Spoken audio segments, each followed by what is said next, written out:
Welcome to Shifting from Grudge to Grit, Grace, and Gratitude. And we're on the top of the hour at 3:33 p.m. in Cape Town, South Africa. Naomi, where are you dialing in from? And while you tell us that, I'm going to do the other logistics to get us live on Instagram. Welcome. Yeah, yeah. Thank you for having me. I'm coming from the East Coast of the United States in a small town, Middletown, Delaware. So not Delaware. a lot, yes, and not a lot of people have heard of Delaware. It is one of the smallest states in the United States, but it's near Philadelphia, Pennsylvania. So there's a little extra um, bit for you. Well, I like the smaller towns or states. I too live in a very small town in Cape Town, which is a little coastal village, and I love it that way, right? There's merit in these smaller towns. It has its pros and cons as well. We know that. Yeah, But definitely. nevertheless, I'm going to read the bio for those that have joined us on LinkedIn, on Instagram, on YouTube. Thank you for being here. Don't hesitate to ask your questions. If you're going to be watching the replay, please let us know you watched the replay and also ask any questions. We normally do respond via LinkedIn. I think I'm the most active, but I'll see it across the different platforms. So, what are we discussing? Well, firstly, I just want to say that we couldn't have Naomi on the last time. She had an unfortunate incident, and I hope your heart is healed a little bit with A little losing your bit. beautiful Yes. cat.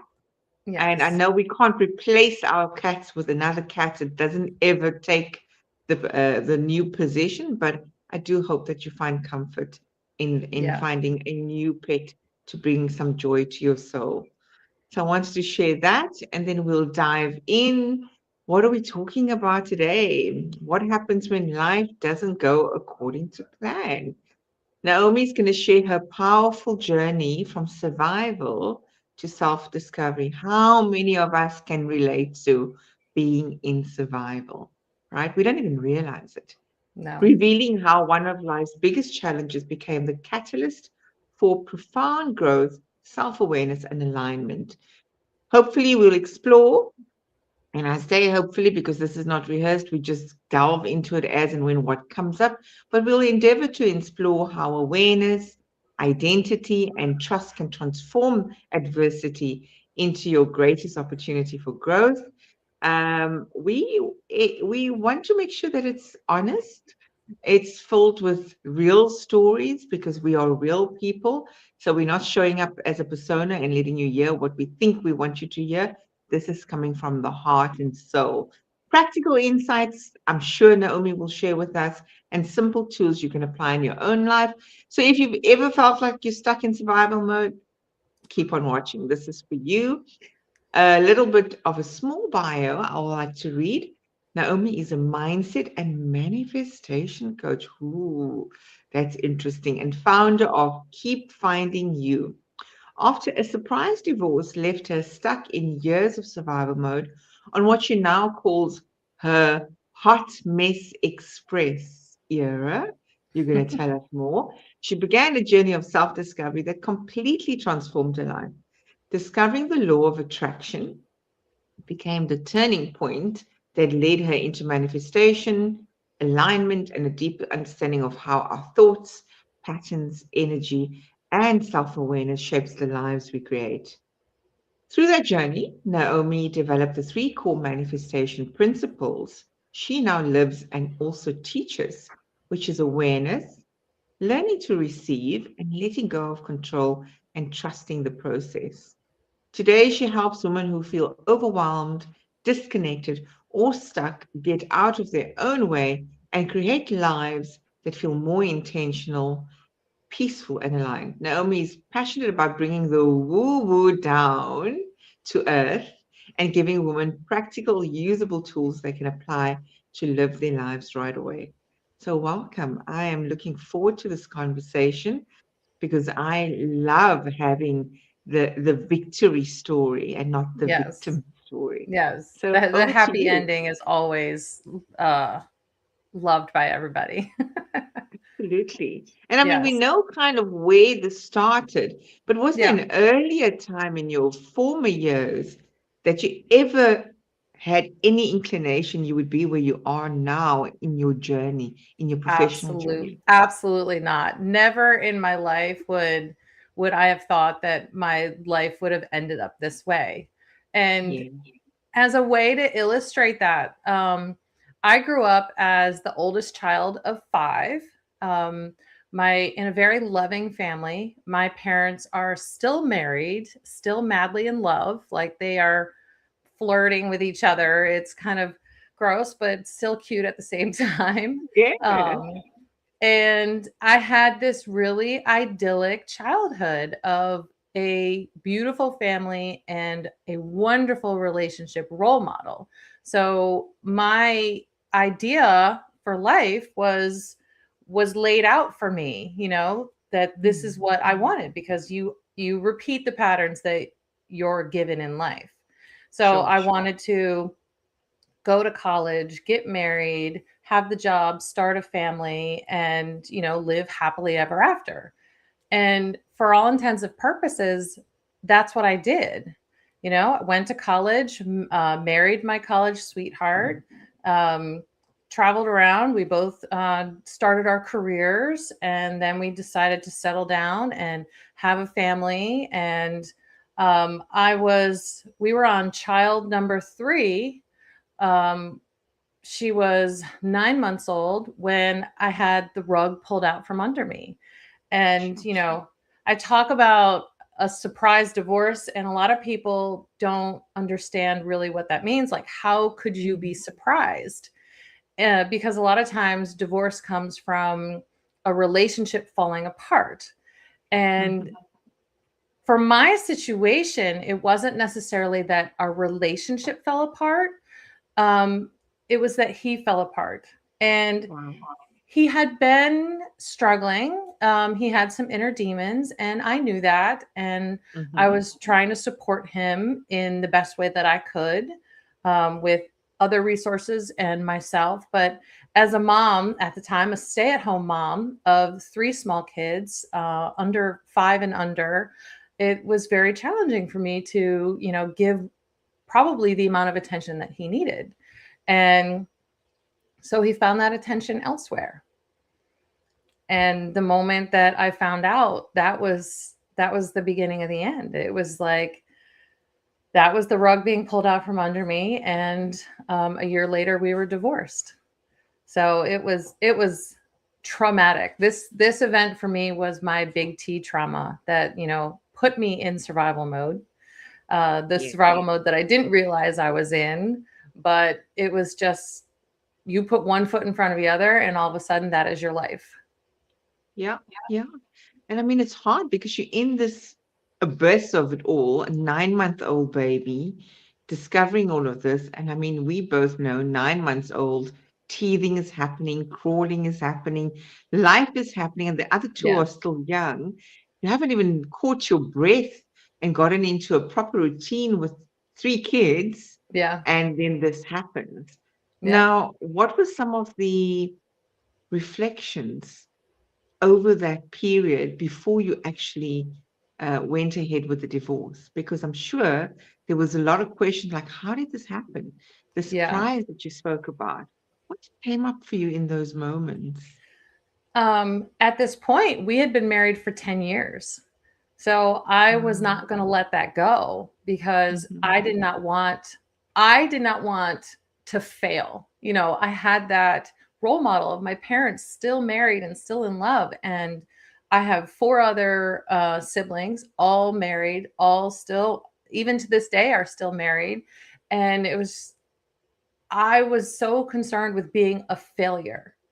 And also, I didn't want to let go of our family. I didn't want to have this broken family. I didn't want to be a statistic. And, we tried couples therapy, which ended up turning into therapy for him.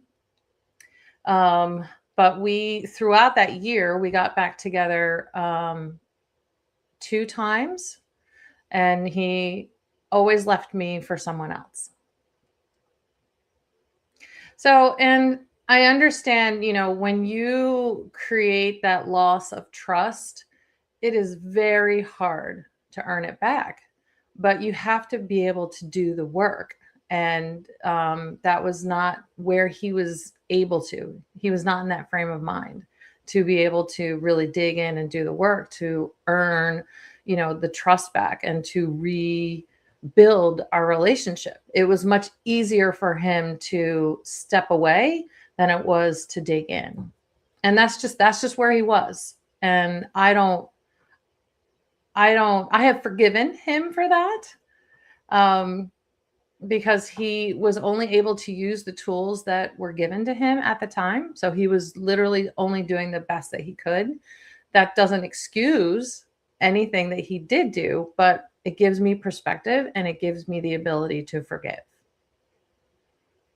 And there's power in that because forgiveness is for us Yeah, more than it it is for is. the other person. And there's almost a radical acceptance of, okay, this picture perfect image I had of a great example of my own parents and siblings is not my life anymore.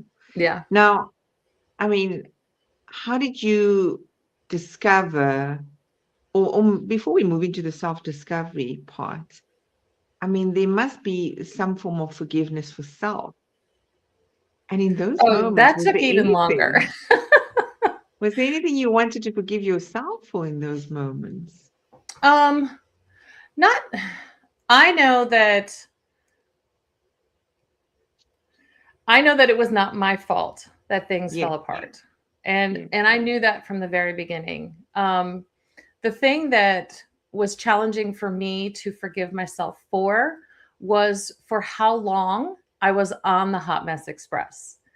So survival mode became my comfort zone because that one foot in front of the other, that not planning for a future, that having sky high walls and not letting anybody in, and not dreaming about a future, like that became my comfort zone for 10 plus years. And I look it took me a very long time to be okay with that, because it is my goal now to help women not spend 10 years in survival mode and on the Hot Mess Express. But that's where the value comes from it, because I have that unique perspective now. But it took a long time for me to forgive myself for being on the Hot Mess Express for 10 plus years.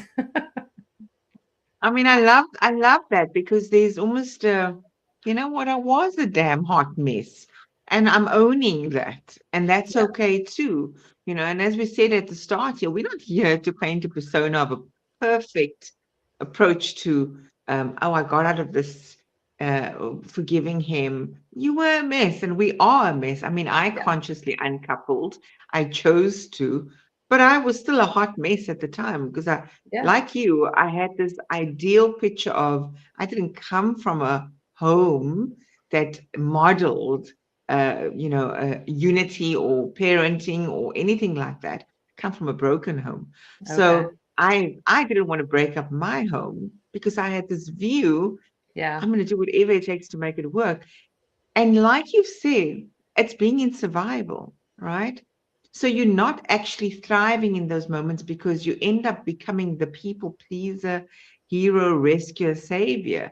I mean, what were Yep. some of those archetypal roles that you discovered about yourself? Because this is a survival to self-discovery journey.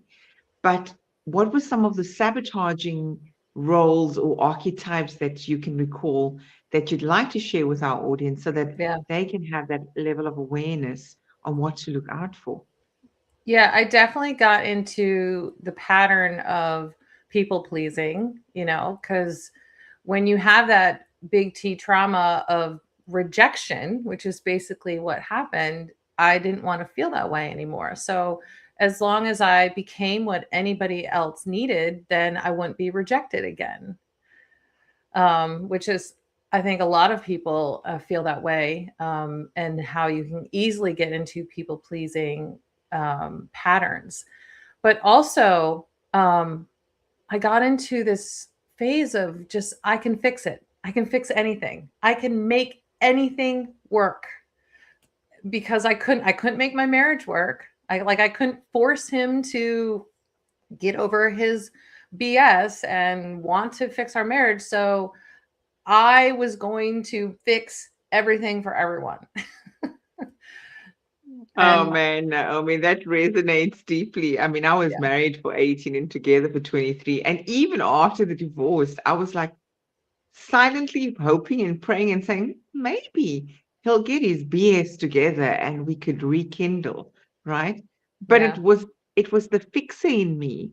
But deep down, this rescueholic savior yeah. hero is, as you rightfully say, the fear of rejection, right? And so we play these archetypal roles of the good girl. I'm sure you can relate to the Oh, good for girl. sure. And So, many of us those that are listening in, we've been there. You're either the good girl or the black sheep. And the moment you make that decision, hey, I'm going to leave this marriage, especially in from a faith-based perspective, if our faiths say, well, no, you need to make it work, you need to reconcile. In the Islamic faith, it's always try and reconcile before divorcing. So I'd like to ask you, I mean, we go from the hero, the good girl, in that persona of that relationship.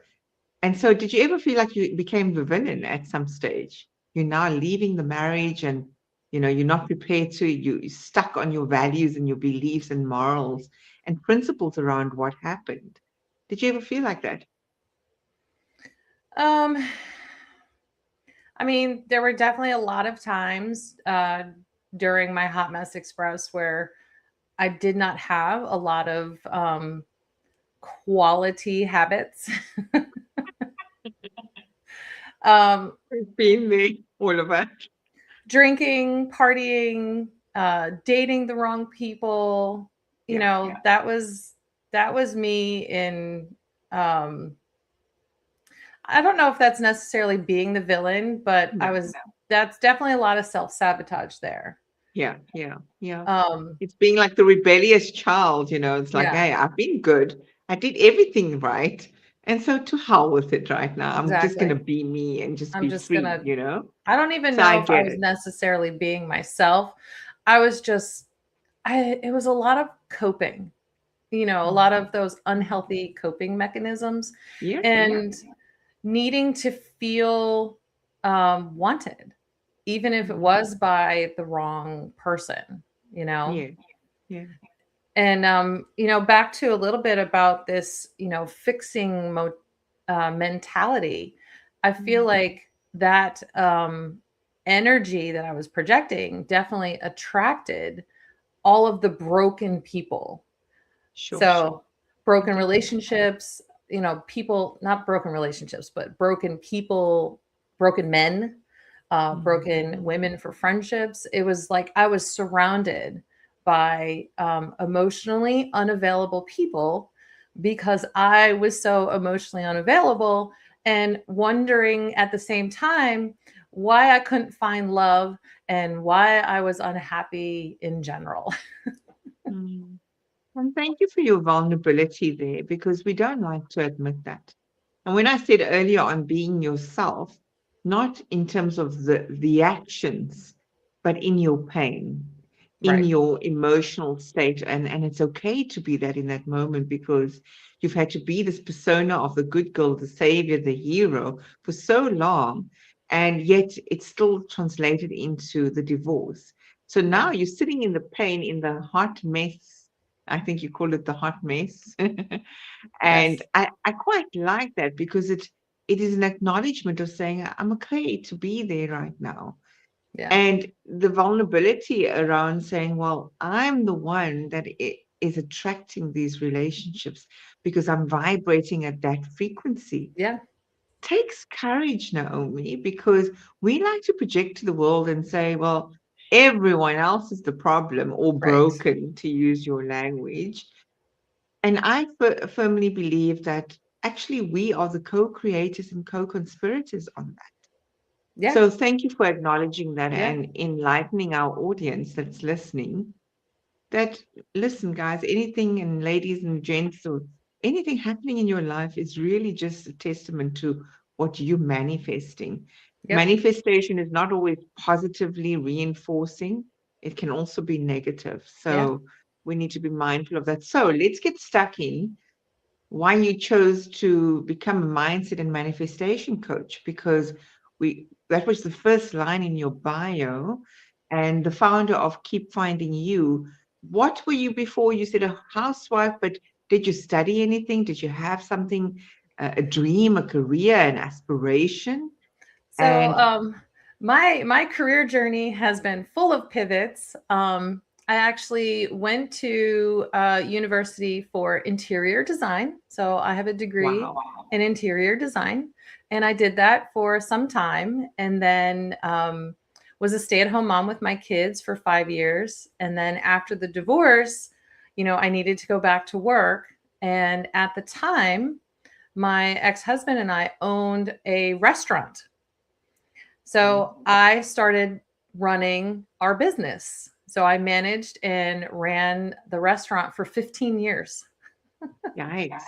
It was That's supposed to be hard work. temporary. But that taste of a different side of life really sort of piqued my interest in people, in the human condition, of the psychology of people, because what people wear on the outside and how they're acting is nine Different. times out of 10 not what's happening on the inside. And so I developed this curiosity of figuring it out and really sort of trying to understand what they were really feeling or thinking or wanting to do. And then, with me coming full circle in my life and figuring my stuff out, I wanted to take that love of psychology and human emotion and pair it with helping women get off of their hot mess express and figure out, who they are and what they want and how to get the life of their dreams. So that turned into Keep Finding You, because throughout our lives, you will always be finding yourself, because life isn't stagnant, or at least I hope it's not. So the process of continually growing and finding things that make you who you are is eternal. So Yeah. I love this concept of helping women to keep finding themselves. And it's interesting because we find ourselves in the people that we are surrounded by, because every Yes. relationship is a mirror to us. Yep. And so you're going to find yourself in the different versions that you are. And you mentioned earlier on about keeping high walls up and not letting anyone in. So, in that abyss of it all, did you stay alone and work through it by yourself in the self-discovery? Did you have somebody you could lean on in terms of support, a wise sage or a guide, as we call it in the hero's journey? Sure. Who was on your side? So, definitely at the beginning, um, I was a I can do this myself kind of person. I didn't want anybody to see any of my vulnerabilities. So at the beginning, it was, let me read all the books I can. Let me listen to all the podcasts I can. Let me try to digest as much information as I can on my own. And then that turned into, let me take a course. Let me do some group coaching. And that's when really sort of started asking for help, which is so much harder than it should be. Our Yeah. society has gotten very focused on muscling through hustle culture, work harder, don't ask for help. But really, where our culture started long, long time ago, you had these communities and Mm. you all supported and grew through life together. And I feel like we might be shifting back towards that. I mean, that's what I'm promoting at least, because I'm with you. you shouldn't be doing life alone. And when you feel vulnerable and you're scared about what you're going through, there's lots of people out there that have been in that same place. And if you just ask, they will find you. So I like I, that. I like that. And it's also we're relational beings. We feel deeply connected and yes, meaningfully connected with others, and transformation happens, and we can transmute our pain and by simply having it witnessed and acknowledged by somebody else. Doesn't mean that misery loves company, because there is right, the saying around misery loves company. But when you have others, and I have what we call a sacred sister companion group, and it's been like a family to me. They're not blood relatives, but they certainly have become that holding. And people will think, but you've been divorced 5 years. Why are you still in these groups? And it's not about that. It's about community. yeah, It's about the interconnectedness of who we all are, and that we see each other in one another's stories. And you may have transmuted the pain of that divorce while somebody else is just starting that journey, or right, contemplating it even, or fearing it and it might be the right thing. And it's not that we're telling one another what to do, but it's a sacred space holding and that sense of belonging, yeah, right? Which community offers. And I like that. I think it's important for us I do believe and wholeheartedly feel we should be definitely going in that direction. Even though where we find the world currently, Naomi, it looks insane of what's happening in terms of yeah, the calamities, the wars and everything, all the yeah, political and instabilities. yeah, But I think innately, people, human beings, were born with an essence of empathy, kindness, and compassion and love. And we forget it along the way, right? yeah. So, based on your discovery of who you have become in this version, this wise sage that's sitting in front of us today, what were some of those deeper insights and lessons that you'd like to share with us?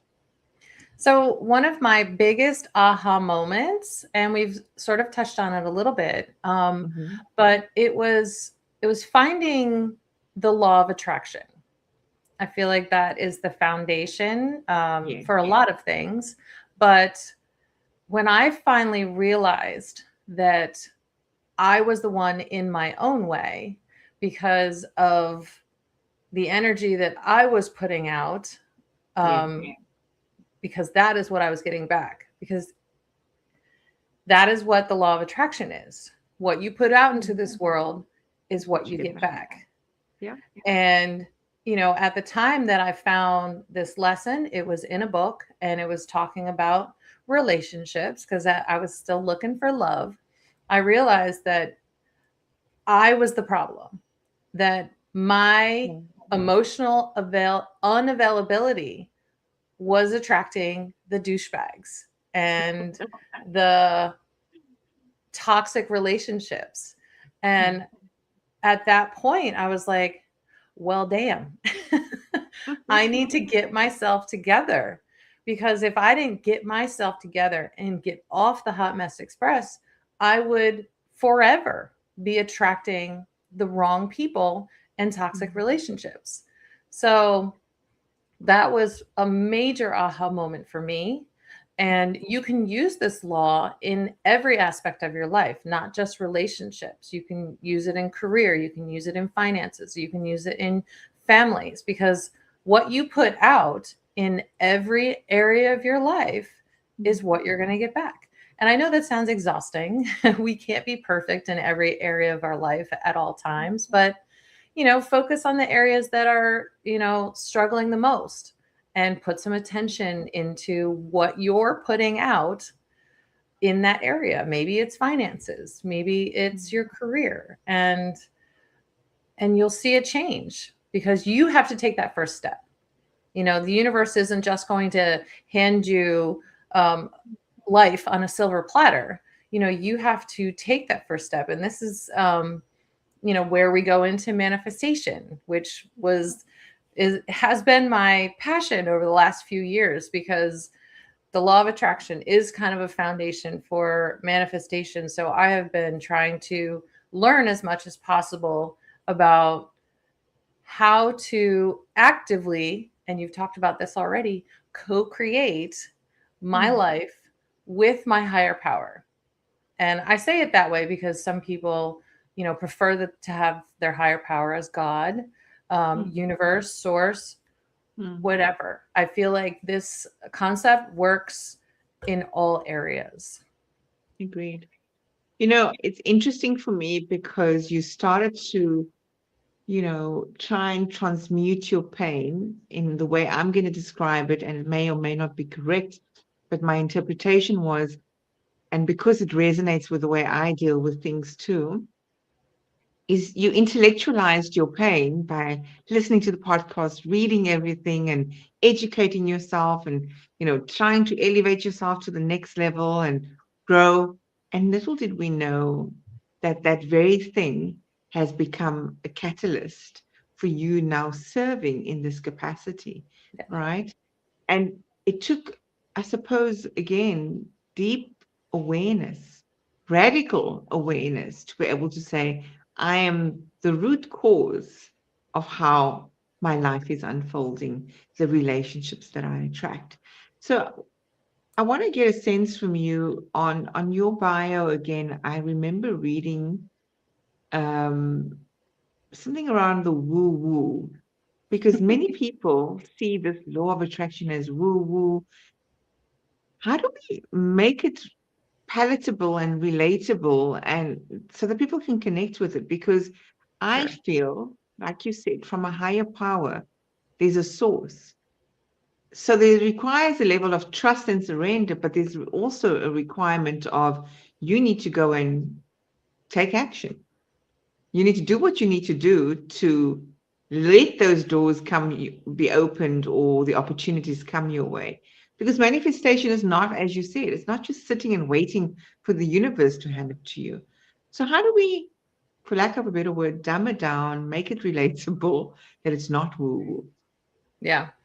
Yeah, I love, and I talk about how I like to bring the woo woo down to earth, because a lot of people sort of dismiss manifestation and the law of attraction because it's woo woo. You can't see it. It's not tangible. They want proof. Like the idea of just having faith and letting go is terrifying. And even for someone who believes in it, it's still terrifying. But there is a lot more science these days behind manifestation. So there's a level of that proof that people like to see in the science. I'm not quite an expert in that yet, so I can't totally delve into that, but it's out there in the universe. I'm sure Google has a lot to say about it, but those are good ways to bring it down to earth. But for me, I took what I've learned so far about manifestation and created my 3 core principles. And they are simple and a very good starting place for manifestation. So that's me bringing the woo woo down to earth. So that's the awareness, the learning to receive, and letting go of control, Yeah. right? Yeah. So we can talk Yeah, about them in more depth if you want. yeah, I would, because I'm trying to also bring this into, if we think about the show being shifting from that grudge state into grit, grace, and gratitude, right? I think that it requires you to also move into a more graceful presence and giving yourself and others grace, having that grit, but also not being attached to having that resilience factor that you're needing to hold on to for dear life, because that's the letting go process. And then gratitude is the ultimate state of receiving, Yeah. even if it hasn't yet been realized. So Right. please give us some Like, why are these so symbolic for you of that process? Yeah, so I I love being able to simplify things, especially manifestation. Um, so the first step, as you've said, is awareness. I feel like awareness is the first step in any change that you want to make. Like you have to understand, where you are, where you've been, and where you want to go.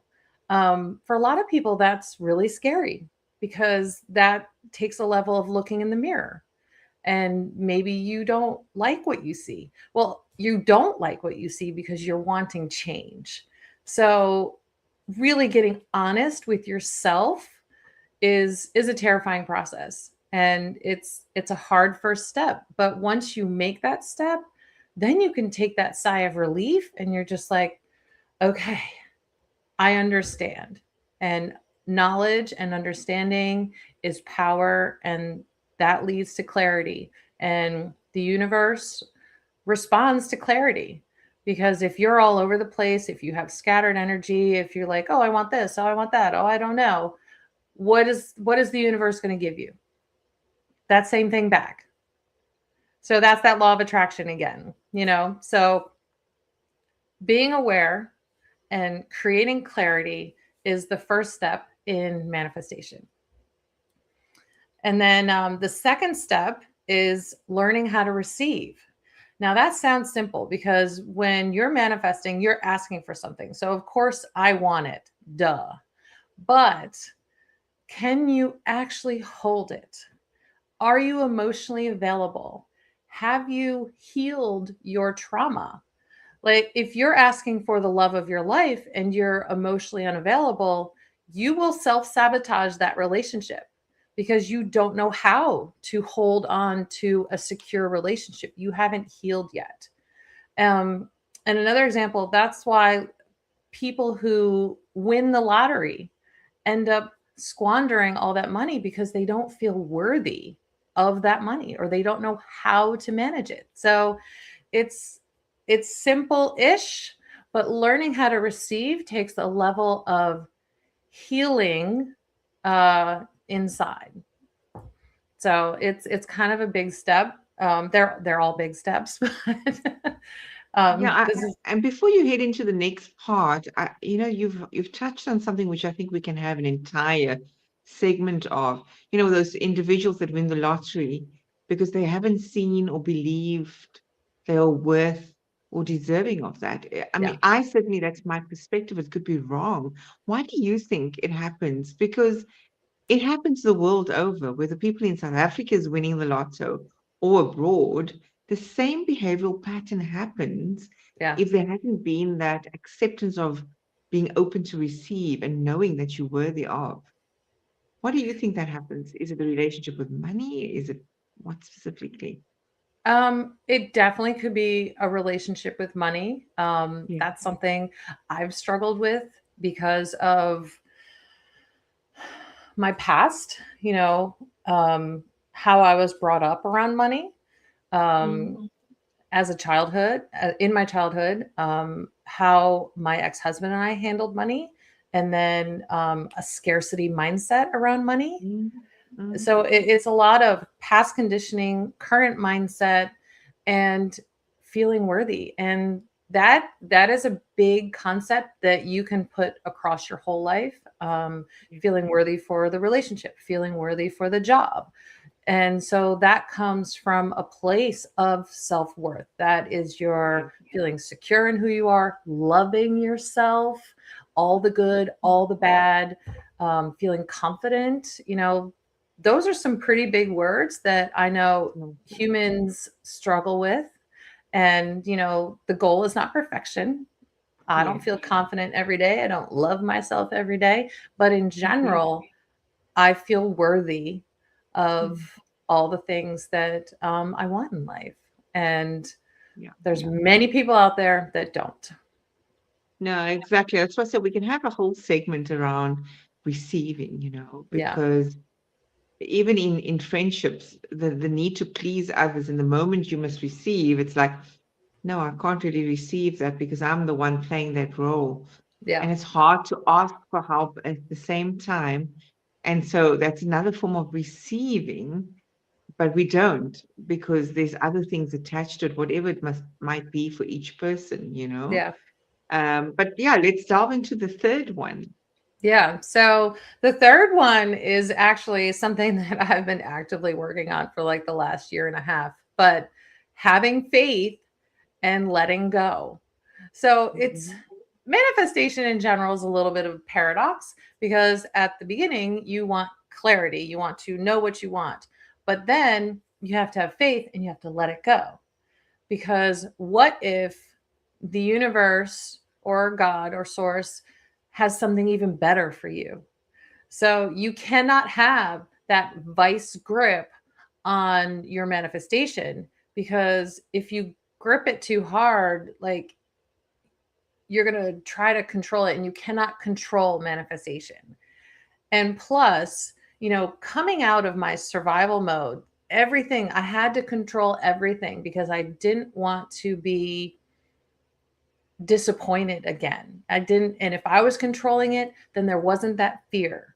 And so I had to let go of 10 plus years of survival mode so I could be okay with that fear and just have faith in myself, in the co creation that I was asking from the universe, and just believe that the best was yet to come.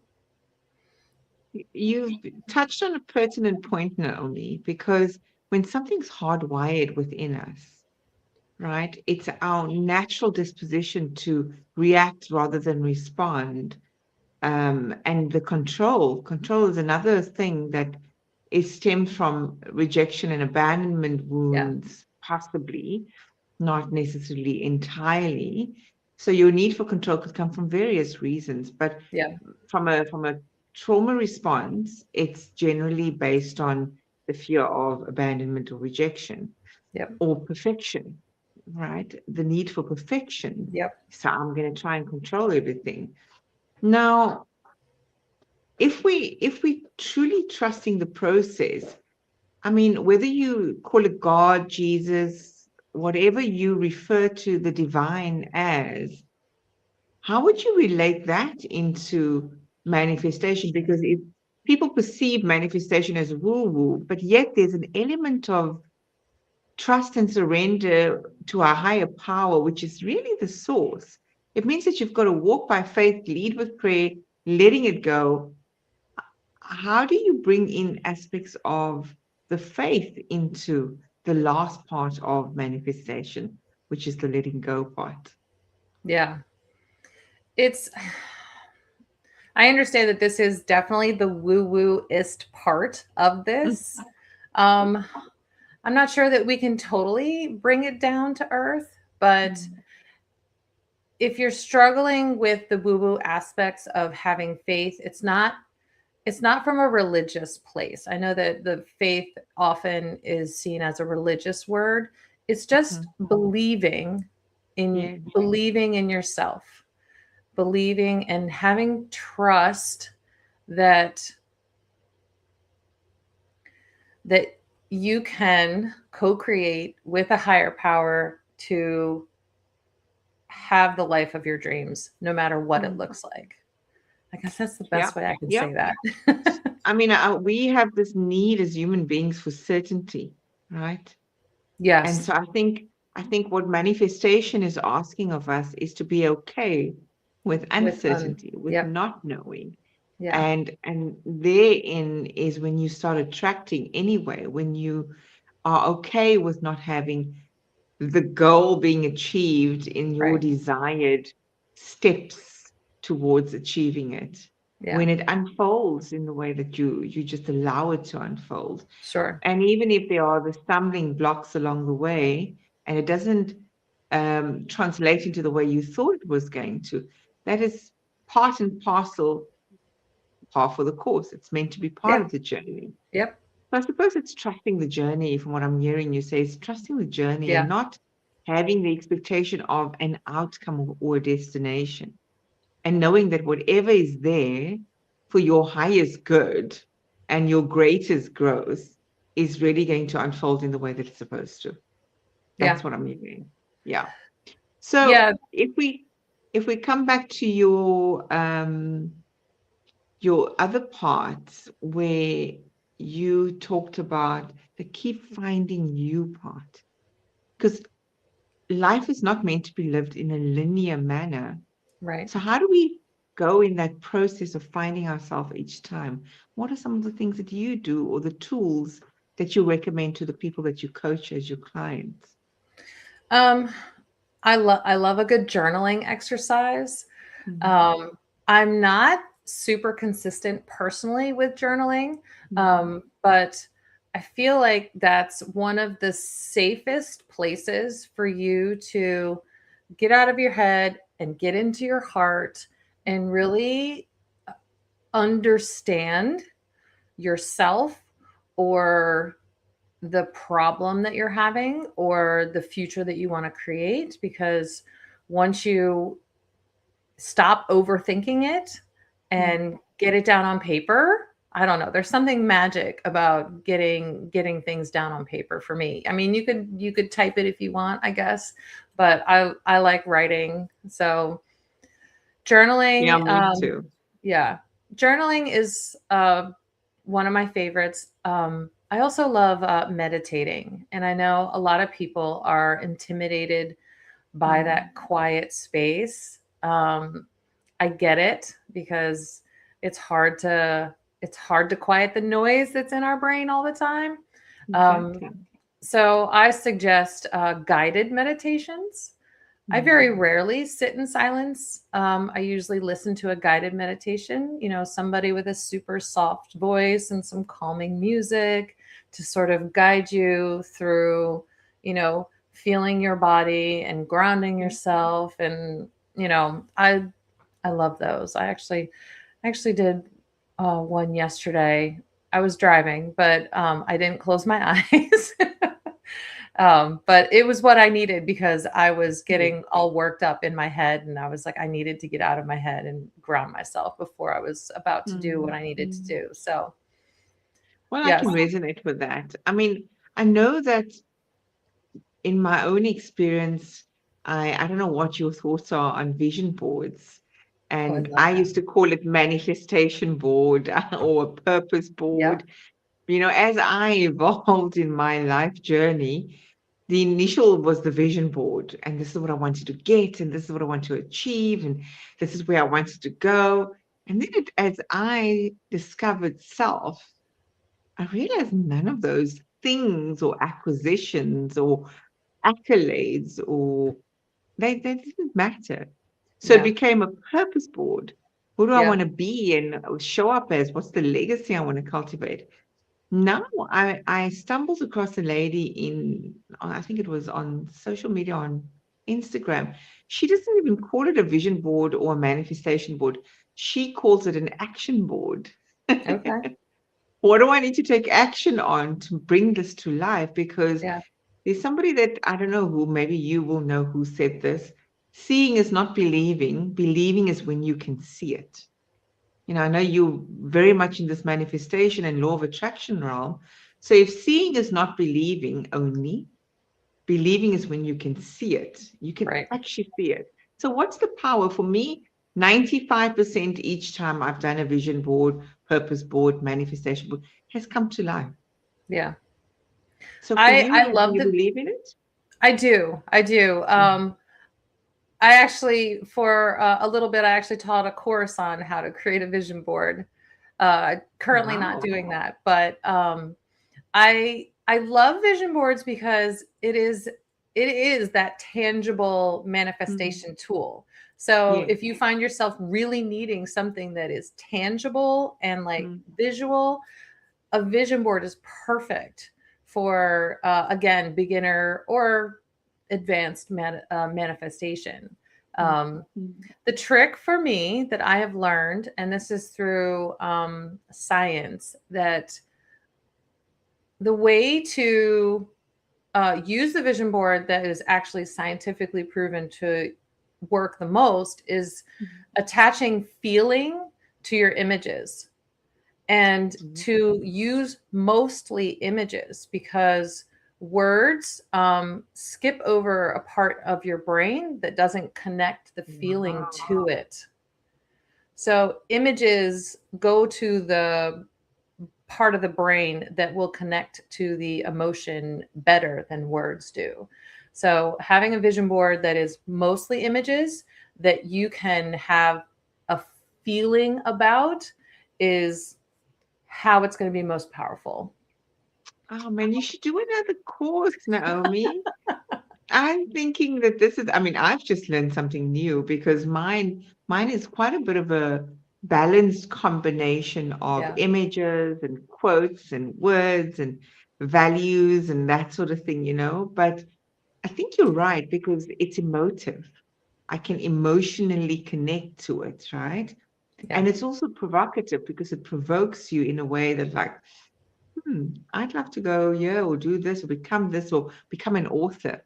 I Yeah. had become a TEDx speaker and author, and it's interesting those things came to life, but they were terrifying to put it on there, right? Yeah.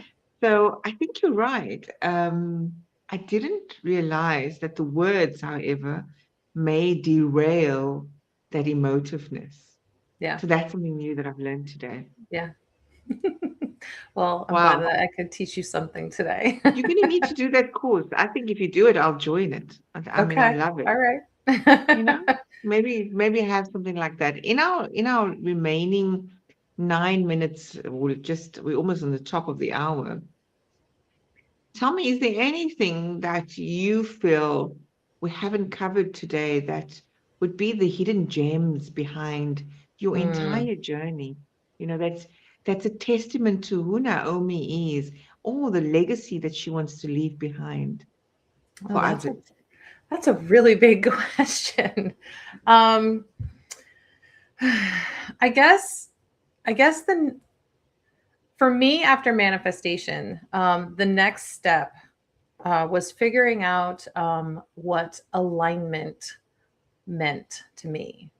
I feel like alignment is another one of those really woo-woo words that Mhm. people throw out there when they want to sound like they know what they're talking about. Mhm. Um, and as a coach, and especially in the field that I am in, I felt like I should really resonate with that word more, and it always bothered me. So last fall, I was listening to a podcast with Dr. Brené Brown.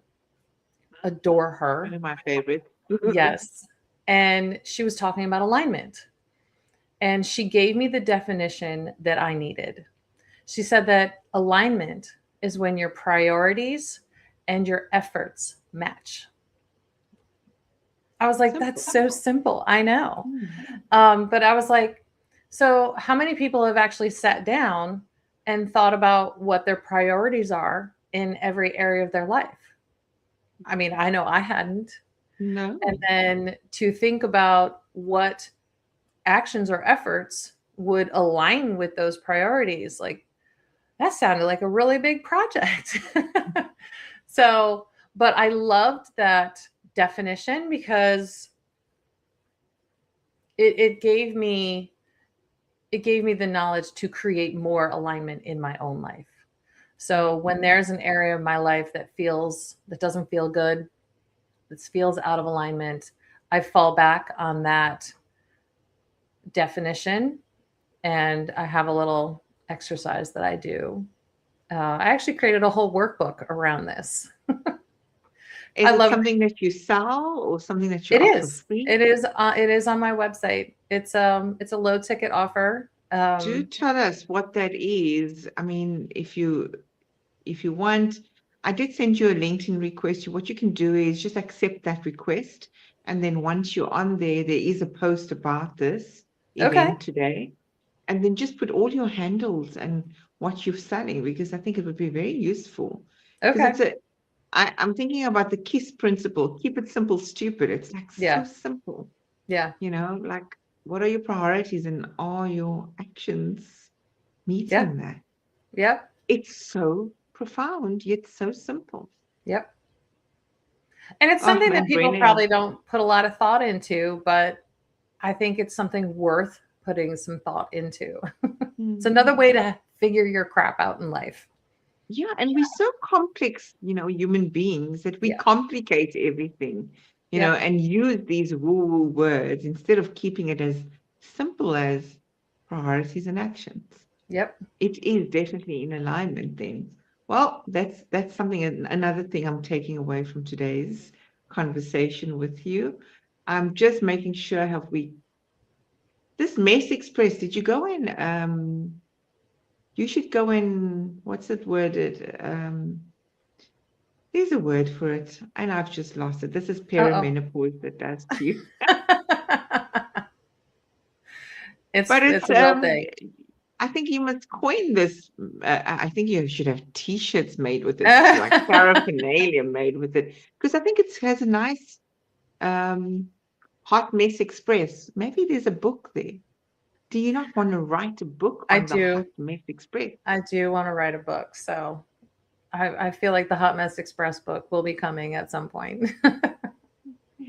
So you have a lot of, you probably have journals and a lot of content already for the Hot Mess Express.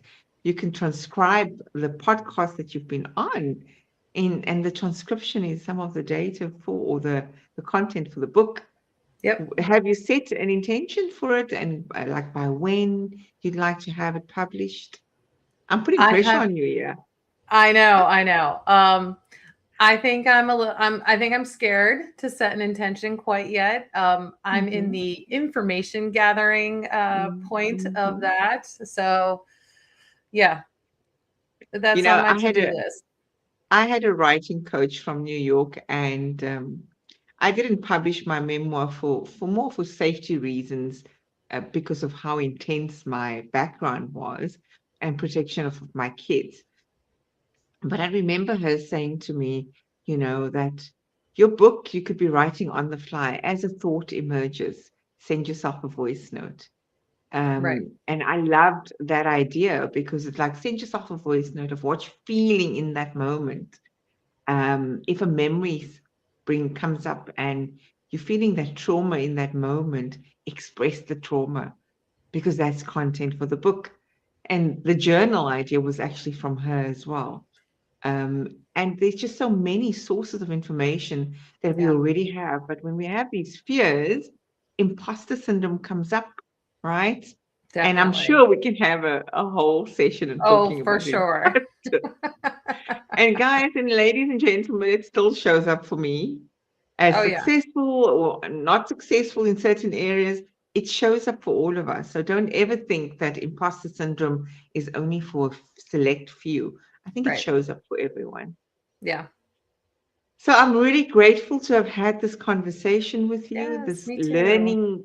It felt like a learning, and a really insightful and yet simple way and profound way to take things differently in this mammoth task of self-discovery. Because when we think Yes, self-discovery, it's like, yikes, I don't want to face right. myself. But you've Exactly. really just brought it down so simply for us. And your vulnerability, your authenticity, your humility by saying, hey, I don't have it all together. I'm still struggling in this area. I want to acknowledge you for that. Thank you And so I much. appreciate you coming on. And I'm hoping that when that book comes on, you'll come back onto the segment and we'll Yes. promote the book as and when that is. Is Yes. there any final thoughts or comments that you want to leave the audience with? I am a quote girl. I love quotes. So I will Mhm. leave everybody with a quote that I grew up with. Um, my parents called it the golden rule. So do Mhm. unto others as you would have done unto you. Oh, I love that. It's beautiful. Yeah. Treat others in the way you want to be treated. Do unto Yep. others. Yeah. The Yeah, world would be a better place. absolutely. Yep. So on that note, although I'm going to end the live, Naomi, stay with me because I do Okay. just a quick debrief afterwards. For Yeah. those that have joined us on Instagram, YouTube, and LinkedIn, thank you. It was a bit quieter this week. Not many has put comments, but there are people listening in. If you want to get hold of Naomi, maybe you just want to share what your handles are verbally. so people will know where to find you, your website, etc. Yeah, so Facebook and Instagram, I think TikTok too, but I am at Keep Finding You with the letter U.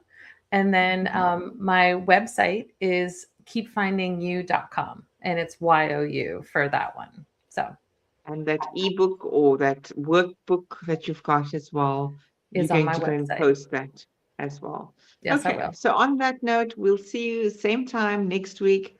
Another part of it looks like the states are mainly coming onto the segment. We had a bit of a dip of 2 weeks, but know that we are here. We're continuing the segment. It's just that sometimes life happens, and in the moment, I don't have the segment because at that point it didn't make sense to just carry on going live. So we'll see you next week, and I'm going to end both lives, but Naomi, just stay with me. Yep.